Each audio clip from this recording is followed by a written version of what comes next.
Hello students.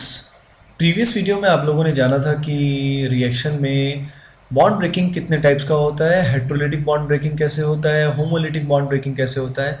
आइए अब देखते हैं कि कौन सी बॉन्ड ब्रेकिंग से कार्बोकेटायन का फॉर्मेशन होता है, what is carbocation and what is its structure. ये जो कार्बोकेटायन होता है इसी को कार्बोनियम आयन भी बोला जाता था, अभी भी इसको कार्बोनियम आयन बोल सकते हैं। ईएम जो सफिक्स होता है it is used when positive charge appears on a atom, तो ईएम उसके लिए यूज़ करते हैं। तो कार्बोनियम मीन्स कि कार्बन जो एटम है उस पर पॉजिटिव चार्ज आया हुआ है।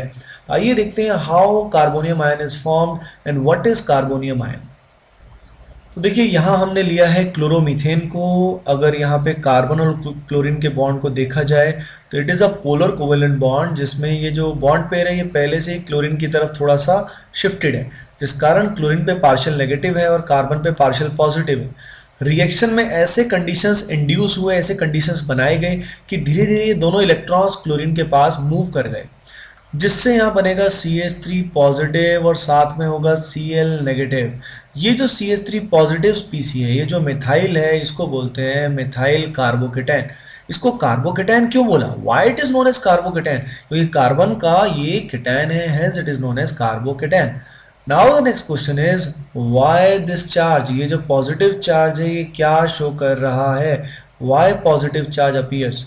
तो ये स्टूडेंट्स को इसमें कम क्लैरिटी होती है, तो आप ध्यान रखिए। कार्बन जो होता है, इस कार्बन के इंडिविजुअल वैलेंस इलेक्ट्रॉन्स कितने होते हैं, 4। Carbon has 4 individual valence electrons. अब होगा क्या, उन 4 में से एक कम हो जाएगा। जैसे यहाँ पे जो बॉन्ड पेयर है उसके अंदर कितने इलेक्ट्रॉन्स है, 2।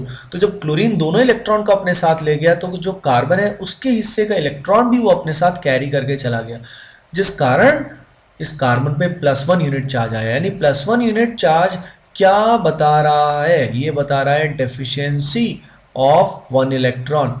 किसके रिस्पेक्ट में 1 इलेक्ट्रॉन की डेफिशिएंसी, ओरिजिनली जो कार्बन के इलेक्ट्रॉन्स होते हैं वैलेंस शेल में उसकी बात करते हैं। तो 4 की बजाय यहाँ कितने रह गए बेचारे के पास, 3 वैलेंस इलेक्ट्रॉन रह गए, तो उसकी वजह से यहाँ पे प्लस चार्ज आएगा।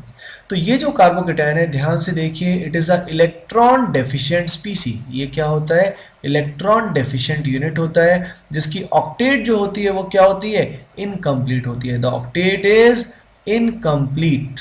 और इसको बनाने के लिए हमें कौन सा बॉन्ड ब्रेकिंग करना होता है, हमें बॉन्ड ब्रेकिंग करना होता है heterolytic bond breaking. So guys let us revise what you have learned. Carbocation का मतलब होता है कार्बन का केटायन, इसको कार्बोनियम आयन भी बोला जाता है, और ये फॉर्म होता है हेट्रोलिटिक बॉन्ड ब्रेकिंग से। कौन से बॉन्ड्स में फॉर्म होता है, पोलर कोवेलेंट बॉन्ड्स में ये फॉर्म होता है। कंडीशंस जनरेट होते हैं, इलेक्ट्रॉन फ्लो होता है, जिससे ये इलेक्ट्रॉन डेफिशिएंट स्पीसी जनरेट होती है, जिसकी ऑक्टेट इनकम्प्लीट होती है।